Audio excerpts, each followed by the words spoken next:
ஜீவநீரோடை ஊழியங்கள் வழங்கும் இதயத்திற்கு இன்று ஒரு சிந்தனை. தேவன் கைவிட்டாரோ?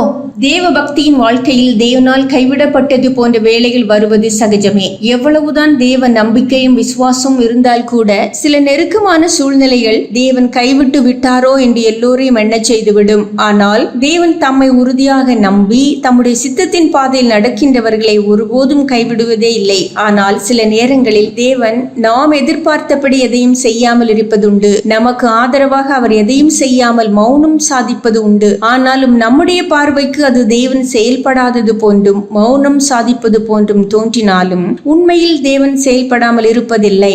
யோசேப்பின் சகோதரர்கள் அவனுக்கு அக்கிரமம் இழைத்த போது தேவன் யோசேப்பிற்கு ஆதரவாக எதுவும் செய்யாதது போலவே இருந்தது. அவன் போத்திபாரின் வீட்டில் அநியாயமாக பழி சுமத்தப்பட்டு தண்டிக்கப்பட்ட போது தேவன் மௌனம் சாதிப்பது போலவே இருந்தது. ஆனால் உண்மை அதுவல்ல. செயல்படாத காலங்கள் என எண்ணத்தக்க காலங்களிலும் தேவன் அவனுக்கு ஆதரவாக எதையோ செய்து கொண்டுதான் இருந்தார். தேவனுடைய பார்வையில் யோசேப்பிற்கு நிகழ்ந்தவை யாவும் அவனுடைய வாழ்க்கையில் தேவன் அளிக்க போகும் உயர்வுகளுக்கு அவசியமானவையாகவே இருந்தன. தேவனுடைய ஞானத்தின்படி தேவன் அமைதியாக யோசேப்பிற்கு ஆதரவாக செயல்பட்டு கொண்டேதான் இருந்தார். யூதர்கள் இயேசுவை சிலுவையில் அறைந்தனர். அவரை மிகுந்த வேதனைகளுக்கு உட்படுத்தினர். தேவன் அவைகளை தடுக்கவில்லை. இயேசுவுக்கு ஆதரவாக தேவன் அப்போது எதையும் செய்யவில்லை.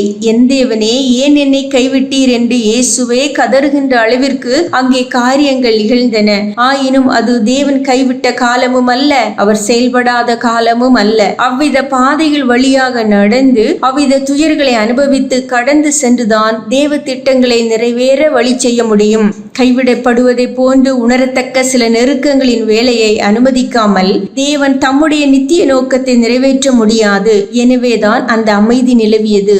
ஆனால் நன்மையான ஒன்று நிகழ அந்த அமைதி அவசியம் என கண்டார். ஆம், சோதனைகள் நம்மை தேவன் கைவிட்டு விட்டாரோ என்று எண்ணும்படி செய்துவிடலாம். ஆனாலும் தேவன் நம்முடைய நன்மைக்காக எதையோ அமைதியாக செய்து கொண்டிருக்கின்றார் என்பதுதான் உண்மை.